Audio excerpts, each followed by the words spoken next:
నమస్తే, welcome to meta news.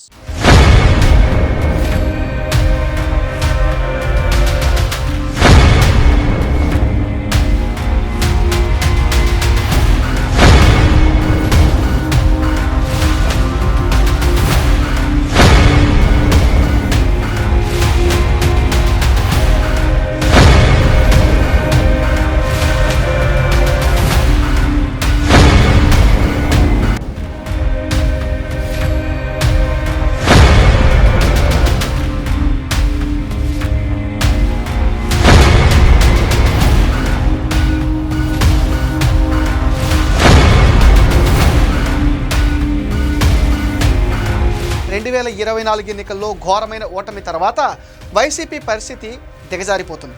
వైసీపీకి కీలకంగా భావించిన జిల్లాల్లో విశాఖ ఒకటి. అందులో ఒక పీఠం చేజారిపోతుంది. మూలిగే నక్కపైన తాటిపండు పడ్డ చందానగా తయారైపోయింది ఆ పార్టీ పరిస్థితి. రాష్ట్రంలో తెలుగుదేశం కూటమి ప్రభుత్వం కొలువుదీరిన తర్వాత స్థానిక సంస్థలు కూటమి ఖాతాల్లో చేరిపోతుండడంతో వైసీపీ పరిస్థితి నానాటికి చాలా దారుణంగా తయారవుతుందని కూడా అంటున్నారు. అధికారంలో ఉన్న సమయంలో వైసీపీ నేతలు వ్యవహరించిన తీరుతో తీవ్ర అసంతృప్తికి లోనైన ఆ పార్టీ కార్పొరేటర్లు రాష్ట్రంలో అధికారం మారగానే రివెంజ్ తీర్చుకుంటున్నారు. పలువురు పార్టీ ఫిరాయించి మేయర్ పీఠాన్ని తెలుగుదేశం పార్టీకి అప్పగించారు. టీడీపీ ఫ్లోర్ లీడర్ పేలా శ్రీనివాసరావు మేయర్గా ఎన్నికయ్యారు. 64వ డివిజన్కు చెందిన జనసేన కార్పొరేటర్ దల్లి గోవింద్ రెడ్డి డిప్యూటీ మేయర్గా ఎన్నికయ్యారు. ఇక ఇప్పుడు జడ్పీ చైర్పర్సన్స్ విషయంలోనూ అదే జరుగుతుందా అన్న సందేహాలు కూడా ఇప్పుడు వ్యక్తం అవుతున్నాయి. ఉమ్మడి విశాఖ జిల్లాలో అత్యధికంగా జడ్పీలను గతంలో వైసీపీ కైవసం చేసుకుంది. జడ్పీ చైర్పర్సన్గా గిరిజన ప్రాంతానికి చెందిన జల్లపల్లి సుభద్ర ఉన్నారు. విశాఖ జడ్పీలో సబ్బవరం జడ్పీటీసీ సభ్యుడు టి అప్పారావు, అనకాపల్లి జడ్పీటీసీ సభ్యురాలు వి సత్యవతి డిప్యూటీ చైర్పర్సన్లుగా ఎన్నికయ్యారు.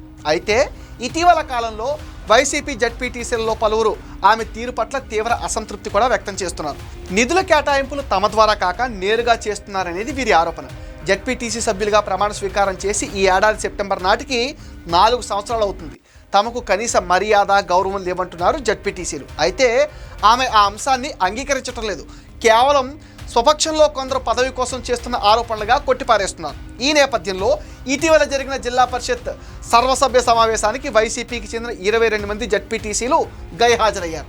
నిజానికి జిల్లా పరిషత్లో అనంతగిరిలో సిపిఎం, మాకవారపాలెంలో తెలుగుదేశాన్ని మినహాయిస్తే మిగిలిన జడ్పీటీసీలు అందరూ వైసీపీ సభ్యులే.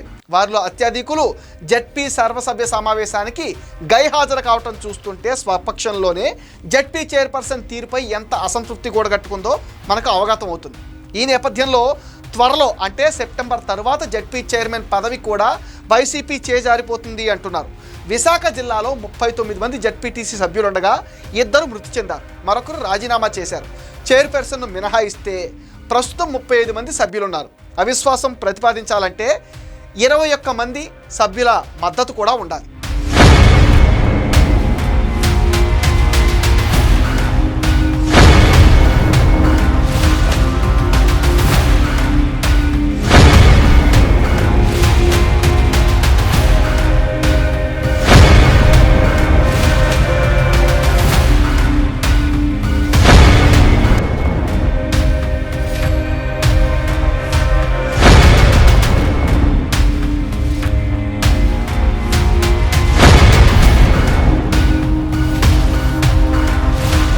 ప్రస్తుతం జడ్పీ చైర్పర్సన్పై అవిశ్వాస తీర్మానం ప్రవేశపెట్టాలంటే 4 ఏళ్ల పాలనా కాలం ముగియాలి.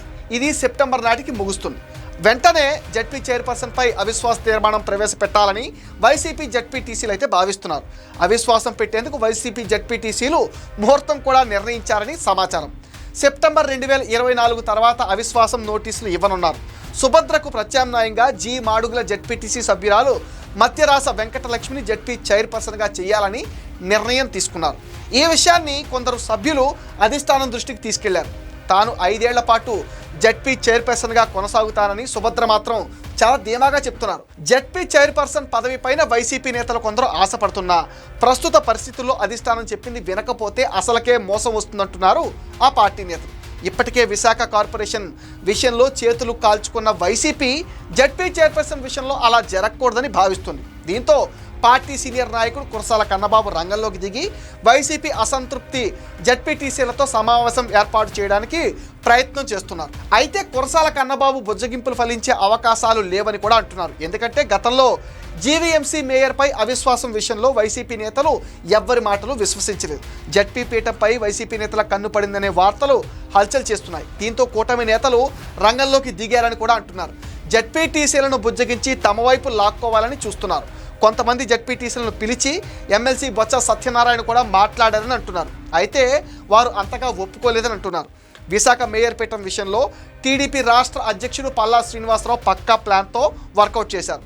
ఇప్పుడు కూడా ఫోకస్ పెడితే పని అయిపోతుందని అంటున్నారు. వైసీపీ నేతలు మాత్రం ఎస్టీ మహిళని పదవి నుంచి తొలగించడానికి కుట్రలు చేస్తే చూస్తూ ఊరుకోమంటున్నారు. వైసీపీ జడ్పీలే ఆమెను పదవి నుంచి తప్పించాలని చూస్తూ ఉంటే కూటమి నేతలు చూస్తూ ఊరుకుంటారా అనే అభిప్రాయాలు ఇప్పుడు వ్యక్తం అవుతున్నాయి. ఇది మెటా న్యూస్ అప్డేట్.